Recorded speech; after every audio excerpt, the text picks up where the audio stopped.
time to strap in and get ready. The leaders in NRL Supercoach are incoming. Bringing you the ultimate insight to help you win your leagues and climb up the rankings. You're now listening to the Insight NRL Show with your hosts, Brain, Mattrix, and Whisperer.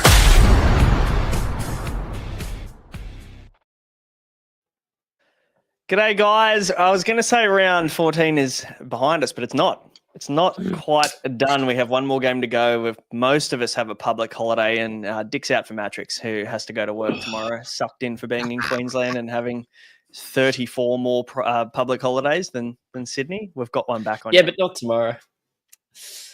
Yeah. Not tomorrow, and it's fucking shit, actually. I'm a bit disappointed. Mate, I just don't want to go to work tomorrow. Neither. And I won't, which is great. Shout out to Sydney and Victoria and all the other good states. Anywhere else. Holiday next week. Anywhere but Queensland. Yes. Mate, you've got 14:53. It looks like we're all finished for the round. No more players, no Eels, no Bulldogs tomorrow? No. Cool. We're all done by the looks of things. Obviously, pre-updates for the Sunday games. My score may look like I'm not done, but I am indeed finished. A tough week, man. Real tough week for a lot of people out there. We'll talk through the scores as we always do. Of course, it is the review show. We are getting a little bit ahead of ourselves with one game to go, but obviously makes it easier on Sunday. Everybody can listen to this while, as Mattrix said on X, while they're mowing the lawn tomorrow. Is Monday like annual lawn mowing day in Queensland, is it? No, because we're at work. But if you get a public holiday, like, good idea to catch up things. Like, go out, mow the lawn. I tell you what, if I had to listen to Insight because I wasn't here, I would listen to it while mowing the lawn. Yeah. Look, fair enough. My lawn hasn't been mowed for about a month because it's winter and it's freezing and it just doesn't grow at the moment. So don't have to worry about that here. But you got kids, man. You still got to mow that lawn. It's true. It's true. Oh, what a time. How'd you go, mate? 14:53 all out. Obviously a pretty good week for yourself, mate. What stood out? So I know that this might come to a huge shock to some people, but I actually boosted this week. What? So only 4 Yeah. No, so my trade this week was Iongi to Reece Walsh, which I captained Walsh. And then I was going Connor Watson down to Chris Randall after our conversations. Couldn't decide between like Chris Randall or Piakura due to, having a hooker. I decided to do that. But then an hour out from the game, I decided to switch to Sam Healy because I thought it'd be a bit of enough. And I'm going into next week with about 350K in. Also, it was a week that I just made changes an hour before when I heard Marju was in, because I was only making the one trade, the two trades originally. When I heard that Marju was in, I boosted Toya to Marju. So, yeah, that went all right. And I honestly just didn't have any of those injured guys. Like, it's hurt me not having Lehigh for weeks, but here's my week to catch up. It's hurt me not having Tamale since the beginning, but here I am. I've caught up. So I suppose my lowest score was Jaden Campbell. It dropped out, followed by Jesse Arthurs, who great to see his wing score a double. That was great this game. I really called it when I decided to play my 450K cheapie instead of Zach Hosking. But yeah, outside of that, it was just the regular guys. But just like going to enough that scored 62 gives you a big boost. Like just even bringing in Greg Marju for 67 and just having, your Herbies, your Fletchers, your Jerome Hugheses, your Drinkwater, and all the other guys, they just scored what it says on the tin. So it was good. The Reece Walsh pod, boys. I am the only one on this panel, we'll call it, that didn't go in that direction. And I was feeling fucking amazing at 74 minutes in. I'll tell you that much. I was looking at it going, I've won this one. The boys are fucking... Yeah, but how are you feeling after 2 minutes? After 2 minutes, pants shitting type stuff. And then the rest of it was good because he scored 20 points in the first 2 minutes. And then he was also still on 20 at about 23 minutes into the game. I thought, oh, okay, we'll drag this one back. But as Reece Walsh does, he finds some junk. Josh, tricky week for you, mate. Nathan Cleary not really coming through. A few flop scorers across the board for a lot of us. Injuries hit as well this week. Talk us through the positives. I'm slowly getting into my work laptop by covering it with stickers. That was probably the main positive of my week. Yeah, so really good. Now, I don't know, like Adam Dewey 5-8-1 in round 14 is a choice. Honestly, should have had 70 if he decided not to fucking kick it. Mm-hmm. He's gone next week. I'm going to just be buying a 5-8. I don't know who, but I'll buy one. Apart from that, man, yeah, like you and Aiken under 50, Hamish Stewart under 50, Tino 51, Blake Brayley genuinely is probably one of the worst trade-ins of the season. I bought him in like round 6, and he probably hasn't scored above 50 since then. Nico and Cleary both suck. Tamale with a 4. But yeah, mate, it's just not ideal. I went Potish this week, bought Jesse Raymond, got a 58, that's fine. Reece Walsh 83 is also pretty good, but yeah, just didn't have any like the monster scores. Like didn't have Fletcher Sharp, didn't have Hamole, had Herbie, which was nice, but overall, man, yeah, not the greatest week. But hey, you live and you learn. You do. I, as much of a coward as I am, I think everybody knows that by now, that I'll talk it up during the week and say I'm going to do things and then back out on them. Shout out to me. Had the captaincy on Jerome Hughes with about half an hour to go for the Storm game and thought, nah, I'm just not loving his form lately. Started to question the pick. Even though the Cowboys have conceded the most points to halfbacks, that stat ran true this week. I backed off and I didn't go with Hughes to give myself a little bit more time during the week. And I landed on Nico. Not only that, you also were tossing up between Hughes or Eli Katoa. So you were a double whammy. Yep. Hughes or Katoa. And then I think I said, when was it? Yesterday, the day before, thoughts on Keon as a captain. So I could have done anything but the choice that I made. And like any other decision would have been fine. I could have captained fucking Toby Couchman and been 30 points ahead this week. That's how my week was. Anyway, Nico Hines with the captaincy, shit the bed. Jaden Campbell also shut down this week. I had Kale Iro I'm going to have to trade out next week. I had Lehigh Hopewadi get me 2. Thank God for the flex. Obviously, that definitely helped us out. Ewan Aitken hasn't really done much in 2 games, all in BP, like 102 points in 2 weeks in BP. So a few letdowns there. Thankfully, I had Farnworth. I had Fletcher Sharp. I had Garrick did all right this week. Dylan Lucas was fine. Had Eli Katoa. Had Hughes, obviously, and all of the stock standard big fellas up front. So, yeah, not a bad week, 1340 in the end. Feels like, what do you reckon par is? There's a few questions in the chat. What are we thinking par is at the moment? About 1,400? Nah, like 1350-ish. Yeah, I was thinking early 1300s. So we've got 1320 from the real Keefe. We've got 1422 here. I'll read you out some scores. I'll read you out some scores from my $500 league, which is an okay standard apart from me. These are just projections, so it's like 1350, 1349, 1337, 1349, 1330, 1395, 1477. Shout out to former winner Jonah Daff. 1300. So yeah, I'm thinking like high 12s, early 13s is par, and probably 14 pluses. You've done well, and then there will be a couple of like 1490s, 1500s floating around tomorrow. So yeah, we'll see. Obviously, it's going to depend on who went on. Not 1188, just for reference. Cool. We've all been there. That's for sure. Let's have a chat about the games so far, and obviously we'll kick things off with the Knights and the Sea Eagles, if I can get these scenes. There we go.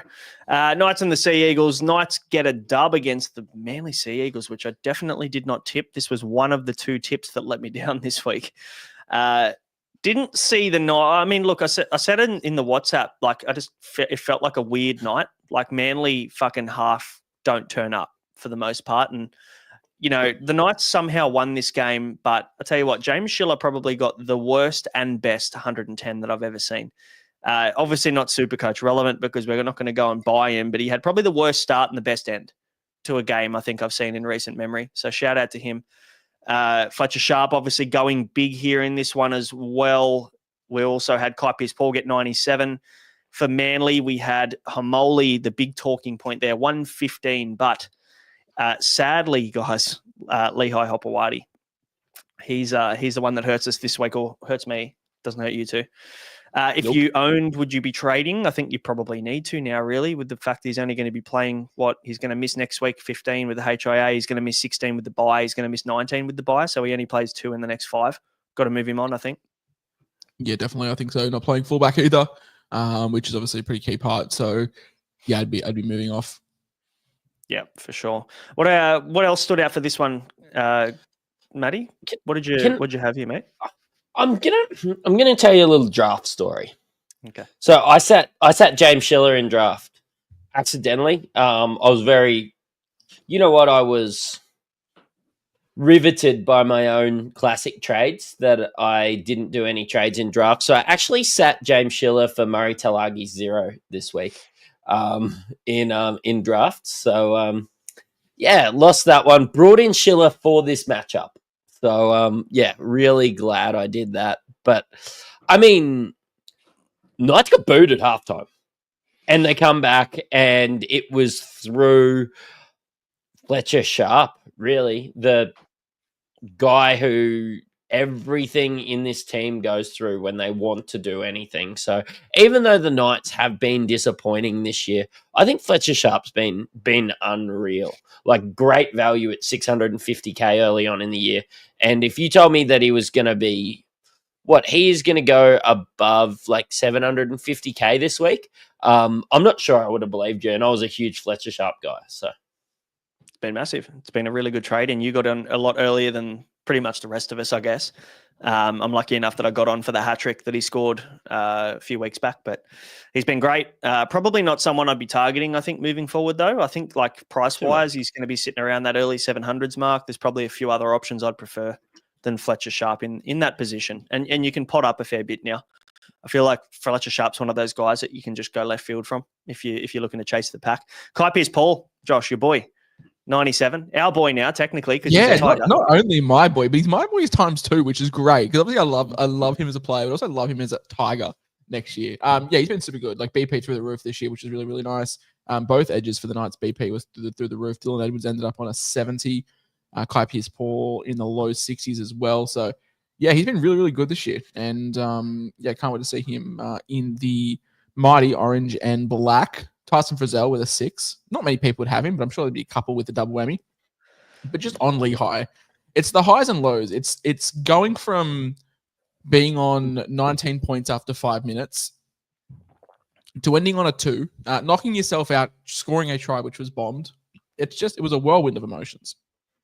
Yeah, tough as an owner. That's for sure. But thankfully for the flex this year, we didn't have to cop the 2 that he ended up upgrading to from 0. Greg Marju, Matty, you correct me if I'm wrong, boosted to get Marju in, didn't you? Yeah, I boosted for Marju. Probably didn't go as I had planned. Just seemed to go the other side this whole game. I mean, if they would pass the ball to Marju, he would get 100 every game. It does feel like he stands out there and catches a cold a little bit. But from what I saw and what he scored, I'm really happy. And to be honest, I think with all these injuries on these center wings, there's going to be a lot of people that need to bring in a guy. I think Marju's ownership will probably skyrocket this week. The pod that I thought that I probably had, I probably don't anymore. Yeah, I'd say so. I just won't pay that for him anymore. But I mean, he was unreal. Especially if he's going to keep goal kicking, Matty. Like two try contributions, 3 goals, 1 line break assist, 12 tackle busts, 17 hit ups. Like, yeah, just a superstar. And there was a report earlier in the day of the game day that he's got a team friendly option of 400K a year, and the Knights are just not going to trigger it. That's not saying they're not going to re-sign him, but like they're going to try and get him for less than 400. I know he's 48 years old, but surely for 400K, like a team could take a chance on him for a season or 2. Yeah, I think it's wild that they're not they're not entertaining keeping him around. Not only the experience that he brings to the squad in a very young squad, mind you, like the Knights are young across the park for the most part. So yeah, I think it's bizarre. Apparently Schiller's supposed to be like the long-term centre after Gagai, so Knights fans were telling me. And look, people are going to be like, oh, well, she finished on 110. And I'm like, sure, like on the wing. How did he go at centre? Like, surely if you're looking at Gagai, I feel like he's been really good this year and last year. So to say no, 400K is... He was playing Origin 3 years ago, and he was great in Origin. Yeah, crazy. Yeah, for sure. Amoli Olakawatu, before we move on to the next one, 115. Strong game from him. Looked like he wanted to be there in this one. That's obviously the issue that we've had moving forward through this year, is that some games he turns up, some games he doesn't. Did you see enough, Matty, to consider him next week? Because, I mean, ownership-wise in the top 10%, I think he's sitting in the 60s. So it's not necessarily a pod. I feel like you're chasing the crowd a little bit on that one. 60. Yeah, and it might come down to the team list. Like, I like him when Cherry plays, and I don't like him when he doesn't. So if Cherry's playing Origin, then maybe I still fade Hamoli. So, yeah, like, it's unreal, and he's one of those second-row forwards that can go big. But I would have felt a lot more comfortable playing 600K than 650K. I just feel like so much of the value in Hamoli's gone and at 650K. It's hard, isn't it? It feels like sub 600 is always a buy, but then as soon as he starts to go over that threshold, you're going to start to pay 650, 700 for a guy who can get you a 44. But he'll get you the 115 like he did this week. So you got to ride the highs and the lows. He's kind of like a center wing, really. Like he'll get you those, 100 plus ceiling. He's got the ceiling in 2RF. Not a lot of players have, like David Fafita, but he also has quite a low floor. So, yeah, you've got to ride the high with the low with that one. Next game we've got here is... Can I just stop you? I got a notification from Code Sports. Daly Cherry Evans dumped. Mam called into Origin squad. Nice. Okay. I'm assuming Mam going to be, 18th? Or just 19th, 20th? They got Broncos have the bye this week, don't they? They do. So, Yep. So I think Billy's been pretty well known to like doing that and like going in that direction anyway, having a 18th man as a player on the bye, so it doesn't affect club footy, which is good at Billy. What a man. Let's chat Storm 38, Cowboys 14. Obviously a bit of a flogging in this one. Cowboys never really in it. Pappenhausen with a 75, very popular VC. I think he was like 60, 70% VC'd. For good reason. Jerome Hughes, though, obviously the star, 136 for him. Harry Grant with an 80, reminding us that he is still good. Playing footy. Eli Katoa, 94. And for the Cowboys, Scotty Drinkwater continues to rack up points with another 100, 105 for him. I guess, a lot of people toyed around with probably selling Drinky. I know I was definitely tempted moving Drinkwater on. Is this now enough to potentially buy him, Josh, as someone who doesn't own him? Would you look at him now that he's shown us that he's kind of matchup proof for the most part? I was going to buy him this week with the 180 break even against Moen. He just shits out points. One of the many things that got wrong this year, but he's probably at the top of the list. So shout out to him. But also, quickly, Matty, Jerome's in the house. Oh, did you get my message about what I got in trouble for at home? I get many messages about what you're in trouble in. What are you alluding to exactly? My son just walking around the house going, Jerome is in the house. Wash your mouth. Oh, nice. Jerome is in the house. What? Yeah, just over and over again. So look. But he is in the house. Wash your mouth. All those messages I got during the week. The Tuesday's Q&A dominated by should I train Jerome Hughes? No, you shouldn't. The man is a gun. This helps. For the Cowboys, Jackson Purdy 61, Tom Dearden 66. Looks like Tom Dearden will be the Queensland 7. Pretty good scores from the Cowboys backline, considering they only put up 14 points, a low of 38, which came from Zach Labart. We sort of spoke on him. Without the attack, this is probably what we're going to get from him. Has one try contribution, so 34 BP, which is not the worst, but not the greatest. That's really it from this Cowboys team. Just felt like it was a lot of okay scores for the most part. Like 1, 2, 3, 4, 5, like 12 players scored above 50, and one player scored above 66. So no one really got going aside from Drinky in this one. Reece Robson, I thought, had a really good game. We're talking NRL. Just didn't really translate to the monster scores, and he's not really a guy who's going to go big anyway.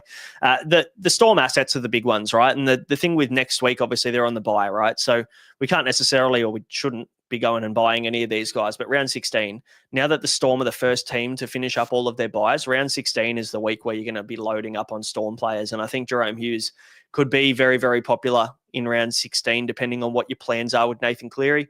The problem is you can't really go Nathan Cleary to Jerome Hughes this week and capitalise, because they're both going to be missing this game in round 15. So how do you approach that? Are you going to hold on to Cleary now, Josh, as a Cleary owner? What are you planning on doing there? Yeah, I mean, he's gone, 90, 85 last 2 weeks, doing nothing. Like, it's just a case of up against the defensive juggernauts as in the West Tigers. I mean, the shape is concerning. We sort of highlighted that a couple of weeks ago from friend of the show, SE Cheese, sort of talking about the Panthers shape, and they're much more inclined to use Dylan Edwards, much more inclined to use Blaise Talungi, sort of secondary and tertiary ball players. So, yeah, Cleary one off the ruck is not great, but you and I say this every week, where we look down and go, oh, Cleary's on 45 and it's half time, and I see him touch the ball 3 times. So, yeah, I think it's just an anomaly. I'm not going to trade him out, but also like Jerome Hughes, 7 days ago, people were saying that he looks busted and he shouldn't be an option. So I don't think you should let one game against the Cowboys side, who are perpetual for leaking in a lot of points, deter you. I don't think one game against the Tigers, who, with all due respect, have been quite good defensively this year, apart from one game against the Storm, really sway my views. So, yeah, I've been pretty staunch on that. If you haven't sold Cleary by now, that I'm not really keen on doing it. But from one generational halfback in Nathan Cleary to the next in friend of the show, Isaiah Katoa, Dolphins 56, Dragons 6. It's a great day to be a Dragons hate watcher. They officially cannot win the comp. Not sure I needed to get to round of 14 to say that, but they are done. And the Dolphins feasted with 2 scores above 100, 2 scores in the 90s, 2 scores in the 80s. 3 scores in the 100s. I forgot Colin Lemuelu. I think put some respect on his name. So 3 scores put some respect 3 on scores of 100, Connolly's 2 name. scores of 90, 2 scores of 80, 1 score of 79. Fins up, boys. Fins up. Oh, I got Catalina Lemuelu in draft as well, and I sat him this week. So that's very sad. But they were good. They put up big points. Hammer with a double, Azarko with a double, Herbie with a double, and the junk Lemuelu with a double. Lemuelu with a double. Bostock and Nick Arima both scoring as well as 10 tries for the Dolphins.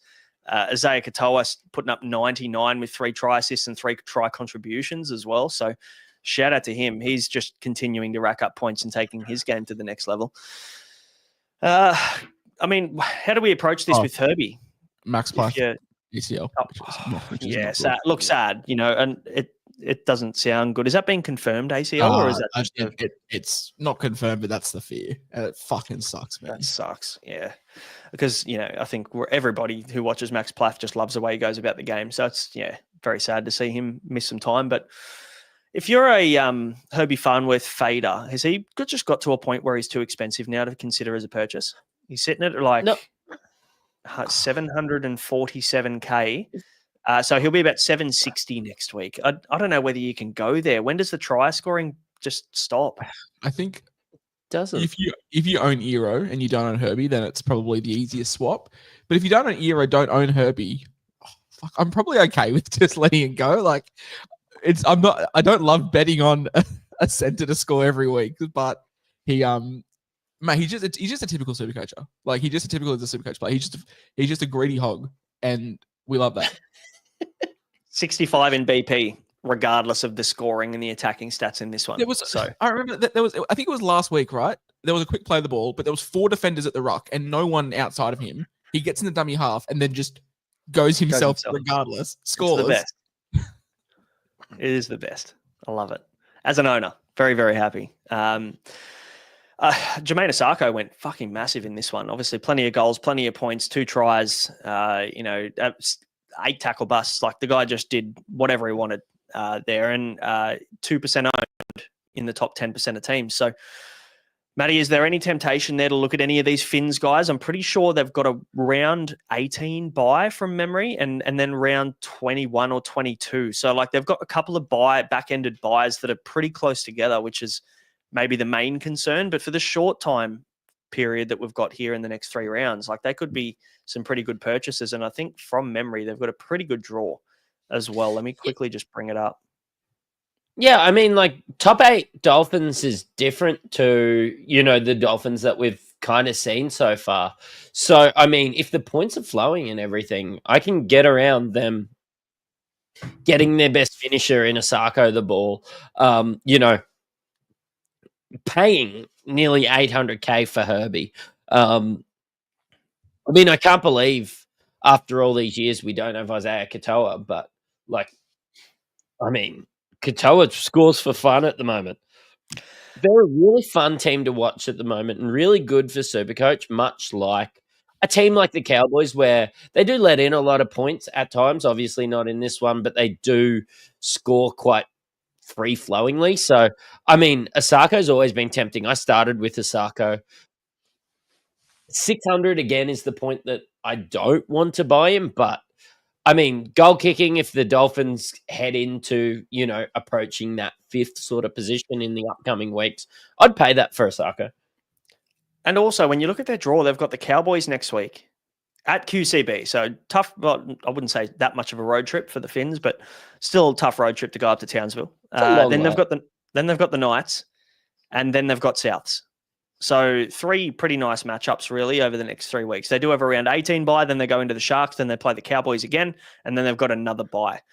Their run home isn't exactly amazing either. They've got to play the Roosters, depending on what kind of Broncos team turn up, and they've got to play the Raiders in round 27. So it's maybe a shorter term play, but I really don't mind the Asako play over the next month. He could be a pretty awesome pod.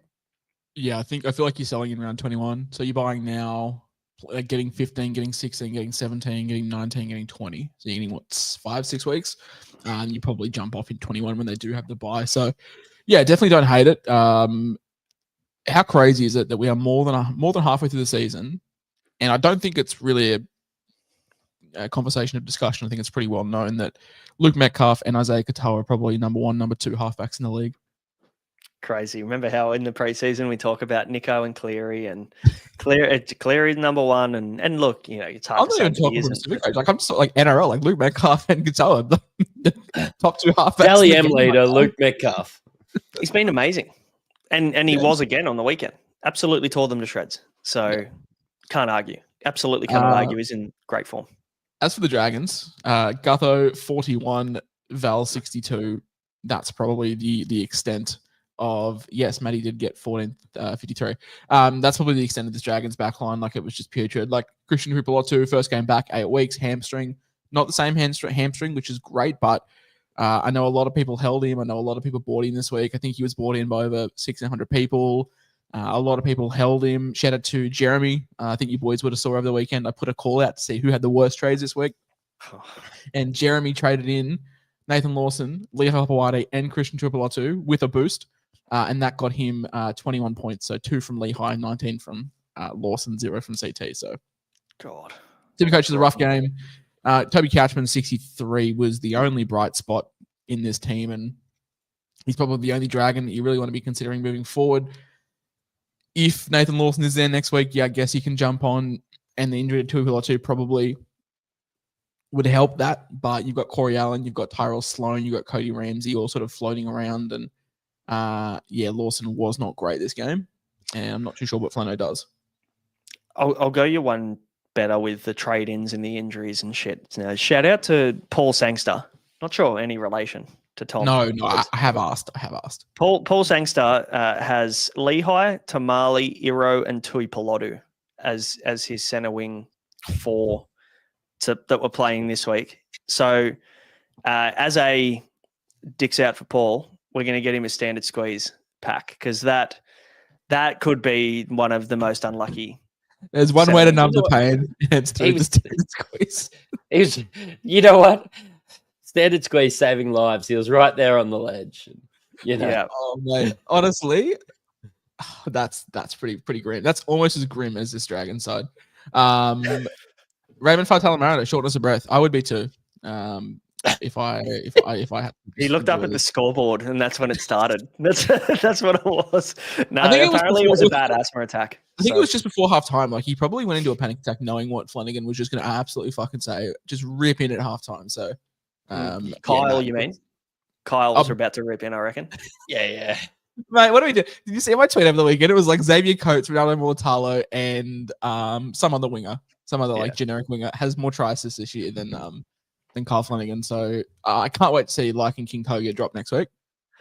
The nepotism's in full effect over at St George. That's for sure. You wouldn't want to park in the wrong parking spot over over there at Oakey Jubilee. That's for sure. Yeah, it's right. Beating the Dolphins isn't for everyone, I guess. It's not. I bought Toby Couchman this week as a bit of a get ahead kind of situation, and 63 in BP on an edge in a 50-point flogging, I'm actually very happy with. So you can do much worse. And when he moves into the middle, I expect those scores to improve. So pretty solid from him, but definitely not many other talking points when it comes to the Dragons. So let's move on. Warriors Sharks. 40-10. I obviously picked the wrong captain in this one. The Sharks got ran over and looked pretty ordinary. So many piggyback penalties out of their own end. They're just the crucial errors at bad times as well. Just Warriors field position just ate them up. Scoring wise, Hiroti scored a try, got 74.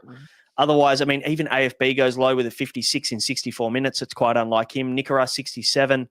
That's it for the Sharks, though. Not really any other talking points. Your boy Ramey and Josh got 58, I think it was, which is great. But Chance has been starting to rack up some points. 76 for him, 95 for Harris Tavita, 74 for Metcalf, 81 for James Fisher-Harris, and Aaron Clark continues to bash out. What's that? 1.3 points per minute in 50 minutes? Oh, no, sorry, that's wrong. Sorry, I'll give Mattrix his flowers. And 62 points for hooker one, Sam Healy. Sam Healy. What a man. Really good. Please, unreal. And I don't think he will just sit there and marinate on the bench. I think that he'll just be fine. He'll just play and then just drop completely out when Wade Egan comes back. So that's the dream. Scored well. Got me the crown cap this week, and then he can. Then when Wade Egan's back, he can just duck off. Mate, I wouldn't be. I can still get you on updates. I wouldn't be counting my chickens before they hatch. Nothing's final. So I'm waiting for the Cleary 150 point update. So when that comes, you're fucked. Mate, when you and Aiken gets upgraded 270 points overnight, you're cooked. You're in big trouble. James Fisher-Harris 81 try line break. So what are we looking at? 50 BP, which is not great. But if you bought him, you'll definitely take it. Leka Halasima with a try. We sort of discussed this on Wednesday. Obviously, great option. Probably doesn't have the Ice Magic. Yeah. We'll talk on Ice Magic in a sec. But Leka Halasima try, played 80 minutes, got the 67. I think we discussed his sort of not tank, but just being able to consistently play at a high level for 80 minutes. I think that will come with experience. And Mr. Ice Magic himself, 66. He got demoted to the bench. I reckon there was a lot of head noise from people that bought him this week, and rightfully so, but played 53 minutes, 66 points for Jackson Ford. Really, really good. And it was all in BP, one effective offload, and the rest of it, sort of one tackle bust, and the rest of it just some Morgan Smithy stats. Nothing wrong with Morgan Smithies, is there? He's, no. I mean, maybe this week, but not too shabby. Did Halasima get demoted to the bench? I thought he started. No. Jackson Ford was demoted to the bench. Oh, Jackson Ford. Yeah. You would have been panicking if you bought him. Oh, yes. Yeah, the three people that bought him would have been absolutely shitting themselves. But wait, what about the ball playing from Dimitri Vamunga? Just what a guy. Really Silky hands at the line. Sent James Fisher-Harris over untouched. Maybe we shouldn't sell these young assets in Dimitri, Luke Metcalf and the likes. So yeah, well, people jumped off early, didn't they, Matty? And obviously a little bit upset. Do you reckon Warriors can win the competition from here, Matty? Is there a chance? Yeah, there's a chance. Luke Metcalf is the second coming of Jesus, so there's that. And, he could part the Red Sea and win. Was that Moses? Yeah, sure. That's Mitchell Moses. Sorry to all my religious fans. It's funny, you look at tradition, obviously it's been sort of heavily dominated the last 10 years. Cronk, Hughes, Cleary, all those guys are probably over the last sort of halfbacks to win, then you look at guys like Toby Sexton and Luke Metcalf and Jamal Fogarty, probably the 3 front runners outside of the Storm to win the comp, and you don't sort of suspect. You don't put your bets on those sort of halfbacks to win it, but I think the systems around them are just so good. And obviously Metcalf is just improving week on week. So I definitely think the Wires can be a contender. I would have loved to say that 2 weeks ago when Barnett was still there, but guys like Brighton, Niokore, Laban, Aaron Clark, like Aaron Clark is probably the best lock in the game on form this year. I think that's comfortable. Yeah. Just see, like the work rate that he has when he's on the field is just second to none. Like he's in every tackle. He takes 2 runs a set, and he's capable of playing big minutes too, which is the most impressive part because of the work rate that he has is so intense. Like we talk about Terrell May and his work rate, and he is still one of the hardest workers in the comp. But like plays 76 minutes and he'll do 22 runs or whatever. And Aaron Clark would do the same amount of work in 55 minutes. Like it's insane the work that he's getting through, and he doesn't really have a choice. He's got to keep doing that. Do you think a team that really... So who's a team that struggles with middles? Oh, the Titans? Do you reckon the Titans could use a guy like Aaron Clark? Jesus. Yeah, when Tino goes to the Perth Bears next year. No, sorry. The Titans have Regan Campbell-Gillard. How could I forget? Yeah. That'll be fine. That was such a good buy from them. You know what's funny? Was that you guys were saying, like, can the Wars win the premiership? I went to the 2011 NRL Grand Final that they played Manly and lost. Yeah. So there you go. Little fun fact: losing to that Warriors team in the prelim final, that was devastating. Yeah, they're a good team. Genuine question, and maybe this is like way too soon, but if the Wars win the comp this year, is Luke Metcalf a better Warrior than Stacey Jones? Purely on winning the comp. Oh, well, I mean, if you're basing the metric only on premierships, sure. Of course, of course. If you're basing on premierships, and that's like because like that's but like if he wins a premiership and then like plays for 4 years and keeps him in the top 8, then yes. Yeah, I think so. If he plays until like 2030 and they win a comp, he should get a statue before Stacey Jones. I think it also comes down to them still competing though. After they've won that comp. You can't just go and win one comp and then blow it up. Yeah, that's 4 years of making the top 8 after that. Yeah, I think that's fair. I think you can say that he is. I mean, look, and Sean Johnson was talking up Luke Metcalf in Vegas pre-game so hard. Like Sean Johnson is Luke Metcalf's biggest fan by the sounds. No, I am, but Sean Johnson's right there, vice captain. Honestly, Sean Johnson gambled all his, as the kids say, gambled all his aura on Luke Metcalf, and it seems to be paying off dividends. So he's got a TV show because of it. Where's mine? Come on, KO Sports, slide into my DMs. But yeah, Sharks not beating the flat track bully allegations. No, they definitely just don't look like. Saying that, they will still finish top 4, and they will be bouncing out in straight sets. Yeah, I mean, will they finish top 4? I reckon maybe 5th or 6th. I reckon I'd give them 5th or 6th. I don't know whether top 4 is as much of a lock as you think this year. Is Craig Fitzgibbon a good coach? During the regular season? Just in general. I'm still the jury's out. It flies under the radar a little bit because I think I said this in the chat when we had this conversation. He flies under the radar because they always finish between, 2nd and 6th for the most part over the last 4 years. So no one really questions him. It's the Trent Robinson who goes from winning a comp to missing the 8. That kind of coach then comes under scrutiny. It's Adam O'Brien who can't find a win or can't score a point in 8 of the last 11 games. Like Madge Maguire, who's getting, Broncos have been struggling. Those are the coaches that come under the microscope. But market, isn't it? Like the Sharks are probably not like the biggest market team, so it makes sense to sort of go under the radar. Yeah, 100%. I think he will continue to slide under the radar, though, to be fair, because they'll win enough games convincingly to go, yeah, cool, they're still half a premiership threat, but they'll never get close enough, I don't think. Let's have a chat about Broncos and the Titans. Matty, this is your little time to shine. Reece Walsh, 83. You had just the big before orange we touch on this game. The jerseys, all time best. I reckon you could give it the best jersey award ever. Not only because it looked unreal, but because of what it signified. Also, just made them look like the fucking All Blacks. That's who you want to be. Really, let's face it. 83 for Black Walsh. Dog, it pulled some fans out of depression. Let's just say it did its job. So Absolutely. Karapani came in for Cobbo. He got 88. Stags had a generational game. It's the Katoni Stags of old, 124. Shibasaki continues to score a double for 82. Reynolds, 84. Some big scorers here. Piakura, Matty, you probably should have gone with him over. Well, you didn't go with Randall in the end, but Piakura was the pick, 81. He'll be popular in coming weeks. And then Haas and Carrigan just did their job. Fuck. Okay. So Twitter, Instagram, everything. It's a beautiful place. Fuck, I got some shit for recommending Piakura and captaining Reece Walsh. And I'd say, especially after Cleary and Nico sort of shat the bed, and none of the really high captain guys went, like, I would say that's a huge win. That's my first statement I'm going to say. I've got a second statement. Is Shibasaki the best center in the comp? And is it yes or I don't know footy? And I saw it on Twitter, and it's true.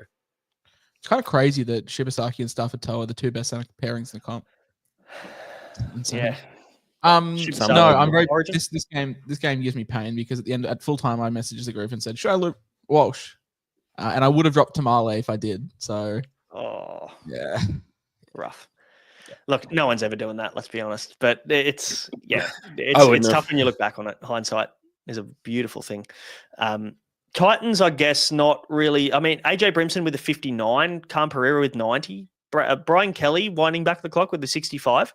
I'll tell you who I'm really looking at next week. And I was, been kind of in conversation with a few people about just going super pod and, having a bit of fun with the rest of the season, because let's face it, 17,000 isn't really going to win me any head-to-head comps or any overall competitions. But Philip Sami, if he gets back on the wing next week or the week after, could be a genuine pod pickup. He's owned by like 8 people in the top 10% of teams, like 8 teams.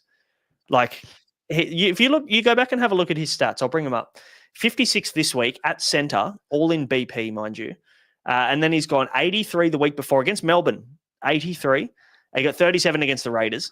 He's gone 111 against the Knights, 54 against the Bulldogs, 58 against the Cowboys. And then before that, he's gone 70, 70, 60. Like, he's putting up some scores this year. He's scoring tries. I think on the wing is obviously the place where you want to get him, but it's hard because the Titans suck. So, yeah, I get that. But would you not just rather Jesse Ramian for 220k cheaper? Nah. I'm not going to jump on the Jesse Ramian bandwagon, personally. BP's good, but I want 100. I think Sami can get me that. I don't know. Yeah, I'm just going to bring Shibasaki back in. So there's that. Yeah. I might sell Cleary and just buy Reynolds. Piakura, 59 BP. I mean, we can look over the 81, but 59 BP, which is probably the most encouraging thing, and definitely a guy to consider next week. Week after. I'll be looking at. As for the Titans, mate, they suck. There's no good football side. I believe they're 0-8 with Chris Randall on the edge, so I expect to see Chris Randall picked on the edge next week.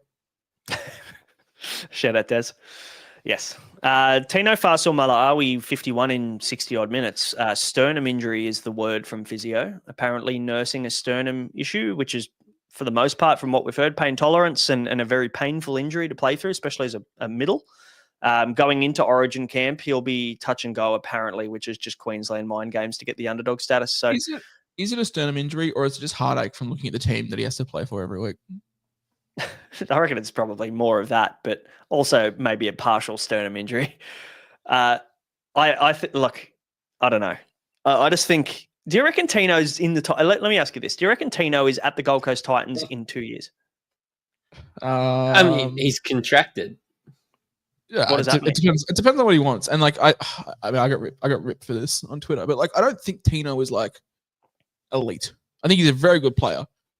I don't think he's like elite. Hello, yeah, Cobb. Shout out for you for subscribing. Appreciate it. Like, and I want to hear your guys' thoughts. Like, is he like that good? I saw this tweet. Like, is he a top 3 lock in the game? Genuinely. He's on $1.2 million a year. Let's keep this in mind. Mm-hmm. Do you think he's worth $1.2 million? No, that's different. Oh no, of course it's different, but like, I would suspect as a captain and on $1.2 million a year that you have more than 5 wins. Sorry, 25 wins in 5 years.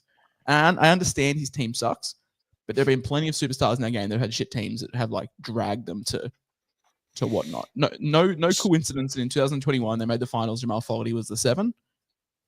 And apart from that, it sucks. Don't get me wrong. Like I really feel bad for the guy because his front row forwards are Jermaine Jolliffe, Regan Campbell-Gillard with a hooker of Sam Moloney, whoever the fuck that is, with Mo Fotuaika doing fuck all off the bench. Like I get it, it's a one-man show, but and my whole point of this tweet was like, Terrell May is just bashed for doing fuck all every week and like contributing nothing to a wins column, but Tino's like considered some kind of god. Like that's what makes no sense to me.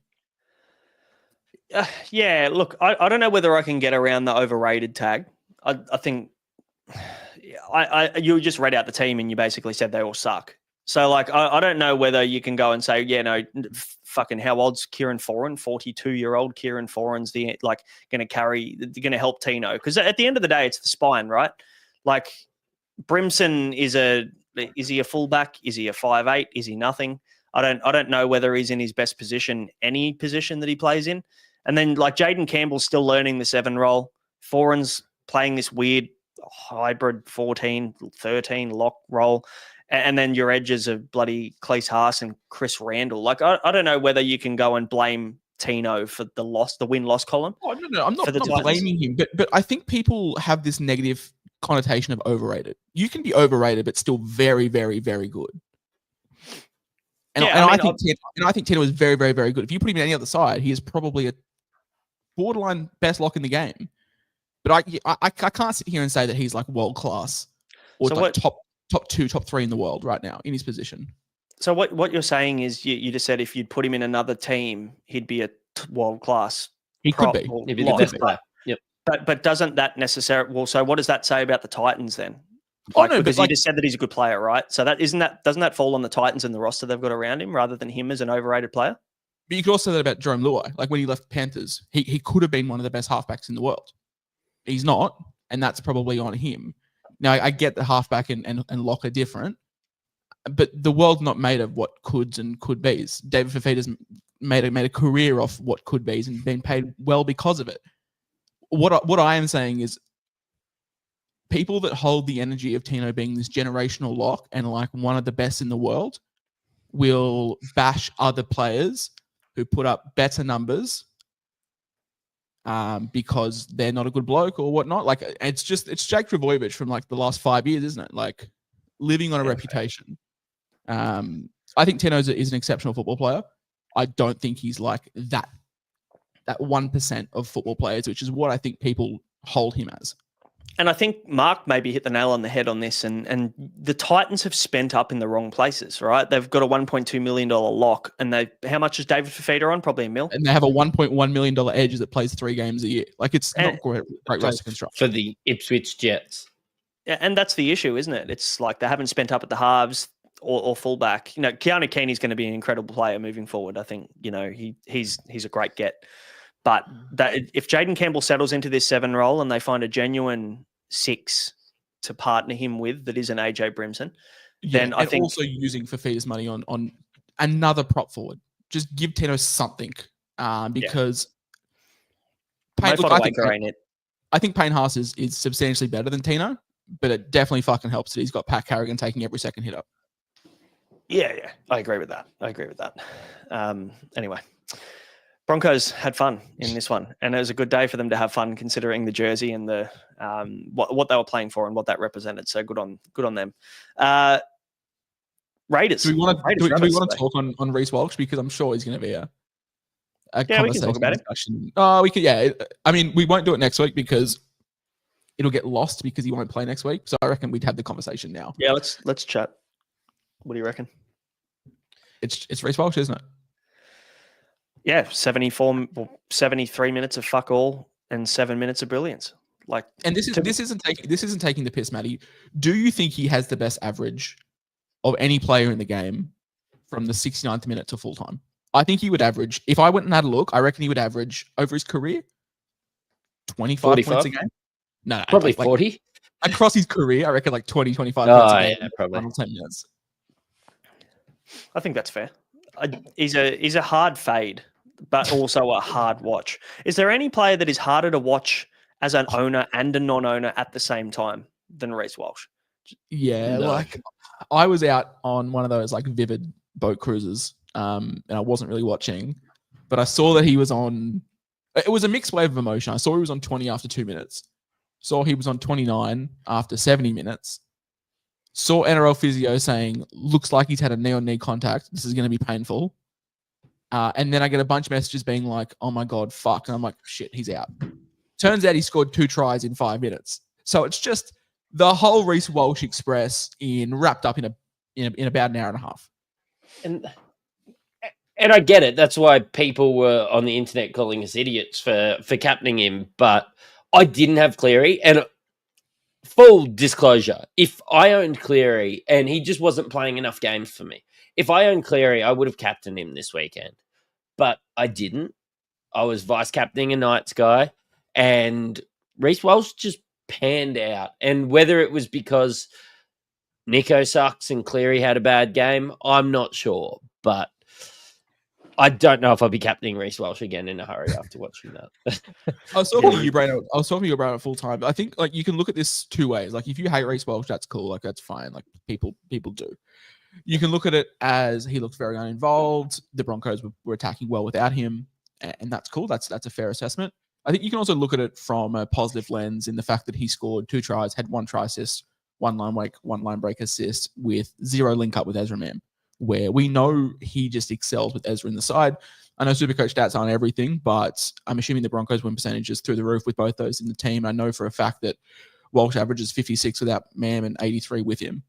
And I know that stats aren't everything, but that's a pretty far, a pretty far stretch on the spectrum. So you can look at it one of 2 ways, and I'm going to look at it as he had no ball with Ezra Mam, and he still scored well. Yeah. The shape and everything looked better with Walsh there. Just a fullback directing the troops a little bit. And I'm not sure I'd ever realised Reece Walsh did that so well until we had 6 weeks of Cobbo and Jesse Arthurs doing it. So, yeah, look, I think the Broncos are probably just in better stead. And, you know, Cobbo will be back. I heard a bit of talk, Karapani went so good that he's going to be there. Like, Cobbo's like a $700,000 player. He'll be there playing in 2 weeks' time. So, if you believe the rumours floating around, it's that Cobbo was late to training, I think 2 or 3 days last week, and Madge had enough of it. So, yep. Look, that's I'm going to send a message. Young fella gets a crack. And Karapani was fantastic in this game, and a lot of ball went down that edge. So good on him for taking this Thanks to those who played Jesse Arthurs. Yeah, thanks to Jesse Arthurs for giving up his position. Selwyn Cobbo will be the most owned Supercoach player round 1, 2027. He'd be very cheap. And at the Perth as fullback. Yeah, yes, absolutely. Let's move on. Let's go to Raiders and the Rabbitohs. 36-12. Raiders got up in this one.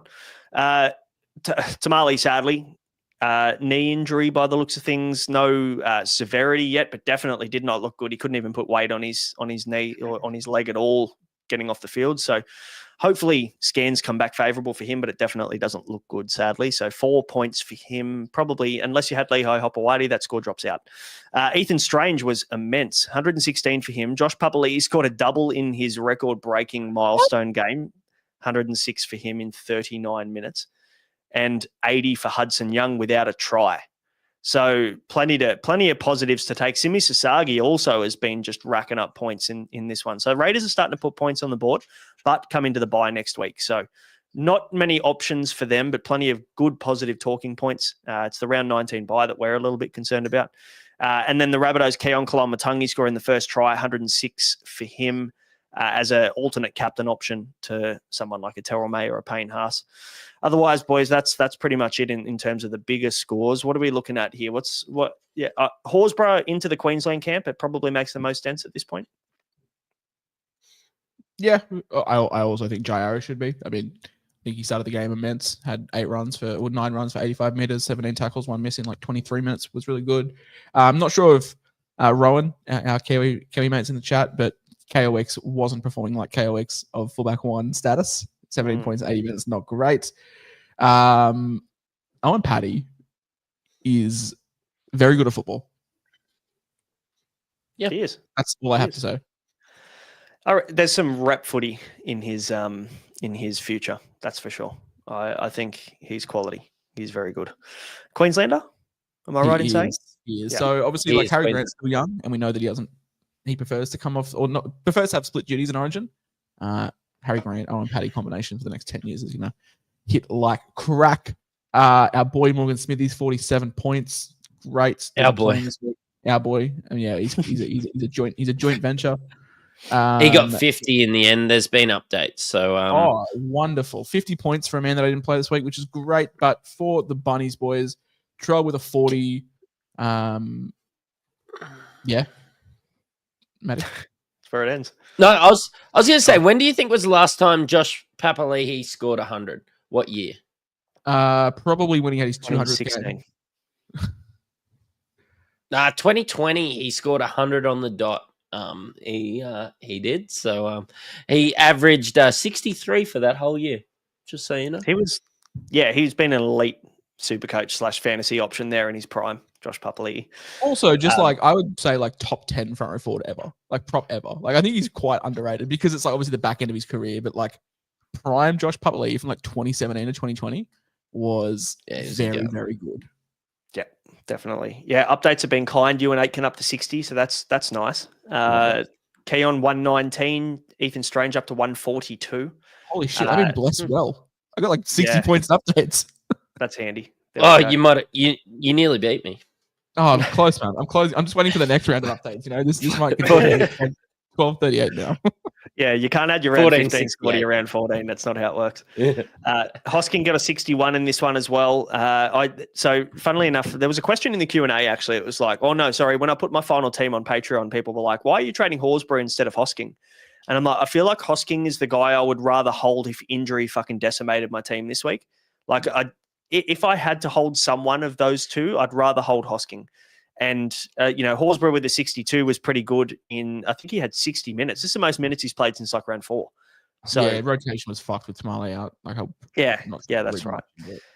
But Sasagi also was fantastic on the edge as well. So I reckon he's going to start demanding more minutes there. So we'll see Hosking. Obviously, he's dominant in the middle, predominantly in the middle for most of his minutes there. But I think we'll probably maybe even see him exclusively in the middle again. If he was doing that when Matty Nicholson was in, maybe Ricky leans into Simi Sasagi and gives him an opportunity. So who knows? Joey Taps 55. Bit of a letdown again. Do you reckon... when your car just about to run out of petrol, it's fucking the lights on, and you can feel it. You give it a couple of revs and you go, fuck, that didn't respond the way I like it to, and you're just starting to run out of gas. You reckon that's what this forward pack's doing at the moment, the Raiders, with no bye up until round 14? Ricky's just trying to get him through the finish line. So this gives me real Tom Thibodeau rotations in the back end of March for the Knicks. Just everyone plays 38 minutes a game, and come the playoffs, you're all cooked. Pretty much. If anybody doesn't get that reference, then I don't know how to help you. I thought your analogy was going to go, and you're revving, and then you're like, well, is it time to get rid of Joey Taps? But the problem is his trade-in value's gone down so much in the last couple of weeks that who else do you get for $600K? You're in the car sales industry. It's like when you buy a lemon, but you sell it off as it's a good asset. It's only had 2 owners. True. Yeah, it's only had 2 owners. There's no spare tire. You can tell the paint's different color in each way because you've had a different spray painter do every different panel for every insurance claim you got. I get it. This is the opposite though, isn't it? Normally Joe Tarpany sucks and he comes good. Now he started really good. Now he sucks after everyone brought him in. It's like the reverse of the normal pattern for Taps. It's start slow, come into Origin and be a world beater. Now he's gone backwards, but it's a reverse Raiders team. That's the thing. They're usually shit and then they continue on being shit and they finish ninth. Yeah. So now that they're good, they're just keeping their trophy on the shelf in behind them. The positive is that the Raiders are going to get 3 rests now between 15 and 27, and they're in a really good spot on the ladder, which kind of tells me that they're in the perfect scenario to go deep into the competition. If they're going to get their players rested, they're going to come in fresher into the back end of the year. Like you look at the Storm, they've had 3 buys. Up next week, they'll have 3 buys, right? So they've got to play the next 12 rounds straight, coming straight into finals. So that's definitely a pretty tough ask for any team. So yeah. Ricky's got his forwards getting the 98 premium into him, I reckon, this coming week, so they can have a rest. And just on South, I believe one of the 3 of us after the 10th minute said it is Cody Walker season, and then redacted that comment 40 minutes later. It wasn't me either. Was it you, Josh? Hey, how you going, everyone? It's your boy Cody Walker enthusiast over here. Also, Alex Johnson, 45 with a 31-point play. Shout out. Oh, and Lachlan Hubner, also fucking fraud. For the last couple of weeks, he scored 62. Lucky Hubner. Yeah, with in 36 minutes with a line break and a try, with line breaks and try assist. Did it last week as well. I think he scored like 60 points as well. Right, he was putting up like 50 points in BP at the start of the season, playing like 50 minutes a game, and now Bennett's giving him 30. Wild scenes. Just quietly, for any punters out there, obviously gamble responsibly and all that, but $1.92 for AJ to score a try against a team that's let in 11 tries to left wingers this year. I thought that was just crazy. Yeah, make sure you Free follow money. Over the Cap on Twitter. Yeah, go and follow it. Over the Cap pod, I think it is. is the handle. So go and check it out. All right, I've been delaying this one as long as we can. Tigers 14, Penrith 18. Adam Dewey, I will personally buy you a flight ticket to Perth, a one-way. There's just nothing going on there, is there? What do you get? 32 in this one with a try contribution as well, and 1 goal out of 3 attempts. So also had an open try line, and just decided to not run. He put the kick in, didn't he? Yeah, he could have got 1-on-1 with the center. Surely he's big enough and strong enough there. He was on the outside of a clean. He was like literally looking at Toto's sternum, just being like, and Adam Dewey's a big man. So anyway. He just said, no, thanks. Don't want that. I do think this was Jordan Luai's best game for us. Yeah, I agree. 65 for him, 2 try assists, 1 try contribution, Matty, 1 line break assist as well. As someone who obviously brought him, did you start with Jerome Luai and sold him at like 600K or something right at the start of the year? Oh, yeah. I started him and then sold him before he changed in price. So there was that. Elite. Love that. Because I make mistakes, but I also recognize them. That's the key to Supercoach, is just not sitting on the same player that you make mistakes and not going back to the same injury-prone fullback that you continue to buy every single year that hurts you. That's also very important. Shout out, mate. I don't know if this is early. I think I would say 99% of the rugby league population agree with this, that Latu Fainu is the next rugby league immortal. Well, that's all I saw today, really. What about the non-biased Tigers? I'm really confused with what the fuck his role was, because he put up 43 points in BP and he's about 7 kilos. I mean, he was good. He plays direct.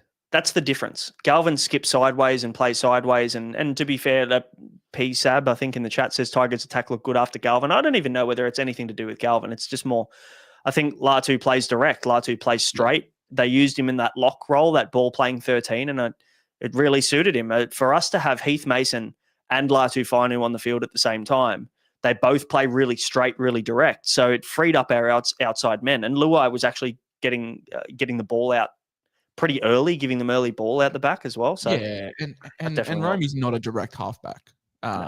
So having those two definitely helps. So yeah, like I saw from Latu, no real AE concern for me moving forward. But from the Supercoach standpoint, Jarrell Skelton, 1 try, 1 line break in his return game. Thought having him from the back really helped. Sharuva was really good as well. But yeah, Scott Sorensen, Hot Boy Scott, with a hip drop, but also one of the all-time game savers. Yeah, that was a cracker of a tackle. That was very impressive. Shattering for my heart, but a very good tackle. Matty, what do you take from the Panthers aside from the fact that Casey McLean between last week and this week has now learned how to pass? And Tom Jenkins is now Brett Morris. Yeah. I mean, like they bought one of those. You know how you go to the show and it's just got the big target board and you pass the footy through.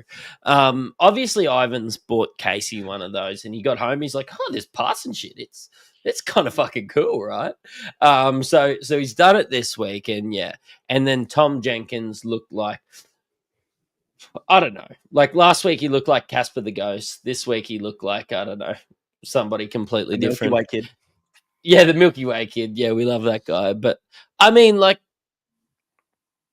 can I say that this was kind of one of the best games I've seen the Tigers play probably in 10 weeks? Like, I was actually really impressed with the Tigers because I don't think the Panthers were playing that bad footy. I think the Tigers just sort of held in, and then just it's hard when you've lost this many games in a row to find a way to win. But I mean, even just peppering at the end, this was an exciting game to watch Buller take on Edwards and actually win the ball in the air so much in probably that last 10 minutes. It was pretty exciting to watch. Yeah, it's hard not to look at a Tigers game. Like, I actually didn't check the scoring at all for this game, and usually I'll follow on the Supercoach scoring, but for this game, I was engrossed in watching the actual football. For one of the first times in a while anyway, because the Tigers usually suck and we get blown out. So that was nice. But yeah, I feel like we played pretty good footy for the most part. I think a couple of calls went against us. I think the Luai tackle on Blaze Talangi's kick is a bit of a G up. Like you just can't tackle the kicker anymore though, sadly. So that's just the way that they're going to adjudicate it now. But I'm as a Tiger supporter, I'm pretty happy watching the game, knowing that, yeah, we got close. But again, we've also got to remember that Penrith have been fucking terrible all year. So, like, this is a game we genuinely could have won and probably should have won as well. I think we were better. I reckon we were a better team, personally. I don't know whether that's a bias Tigers take or I also thought Penrith played probably, I don't know, top 3 game of the season. I thought they played very well against Parramatta last week. They played well against this week. Like, yeah, obviously after the game, it's quite emotional. Said that we should follow the club, which I do every week. But on reflection, I thought we played. I thought we played okay. Really missing Fanua. As much as I do love Sione Fanu, like he's just not Fanua.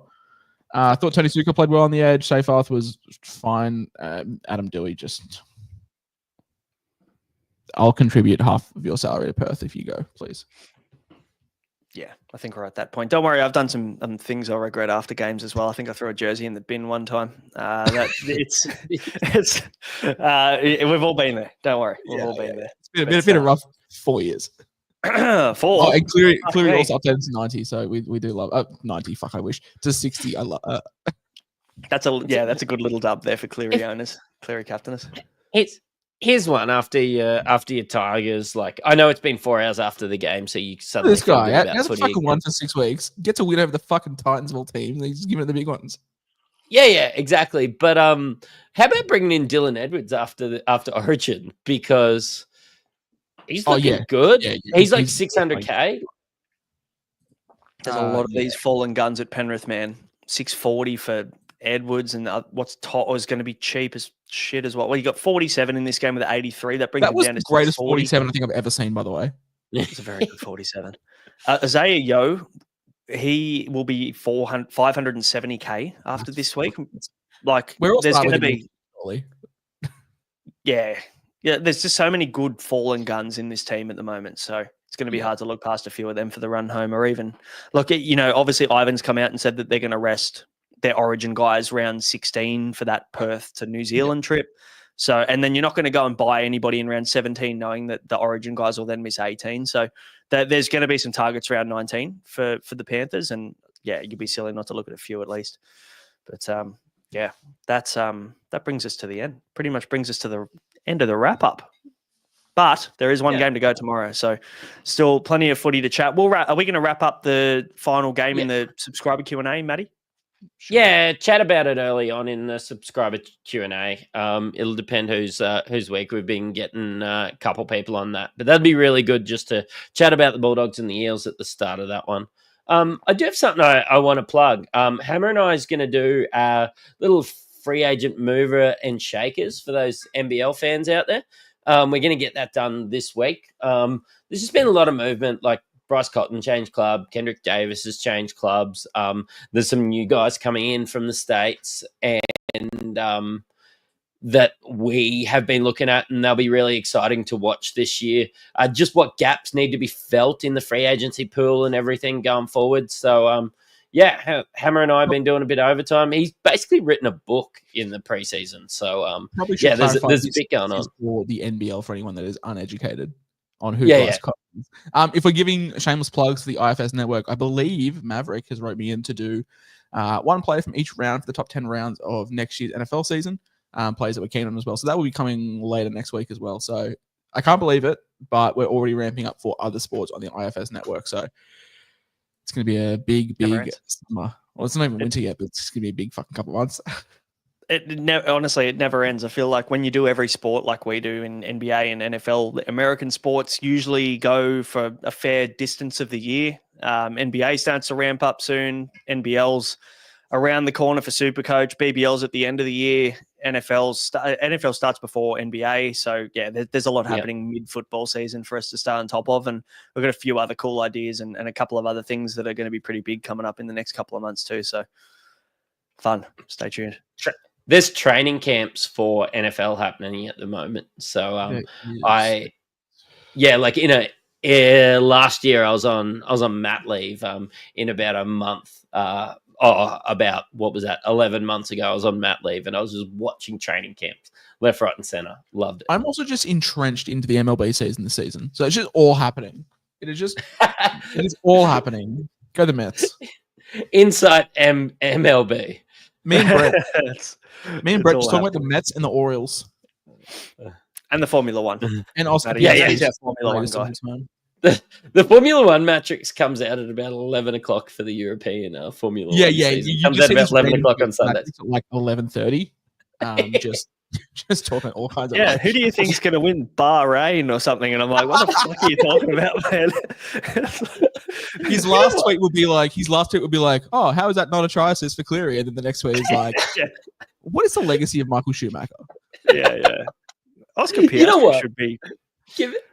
I just want to give it to Elon. It used to take a week at a time because I used to actually change. Like I'd had a few scooey moi mois by then, but I used to actually change my name to the Formula One Mattrix because it used to be like the Supercoach Mattrix or the NRL Mattrix or the NBL Mattrix to try and keep on brand. Then I changed my name to the Formula One Mattrix, but then it took me like a week to change it back after you went through all Elon's protocols to change your name. Yeah, I'm surprised that saying the word Elon hasn't got tariffs added to the Australia again. There's a bit going on there. He's been removed. Elon's got him. People may watch us and go, oh, one of the great rivalries, the SC ranks between the three of us. But there's no greater rivalry than early June Elon versus DT. Mm-hmm. Yeah, it's good times, but that's not what we're here to talk about. That'll do us. Thanks for tuning in, guys. If you haven't yet and you want to continue to see the episodes moving forward and get those reminders, hit that subscribe button below and leave us a review on audio if you're listening to us there. We'll be back for Tuesday for the Q&A. Good luck for tomorrow's Bulldogs-Eels game. We've got no more players in play for the few people that are asking in the chat. We're all done. These are our scores. We will see you Tuesday for the Q&A. Catch you then. Cheerio.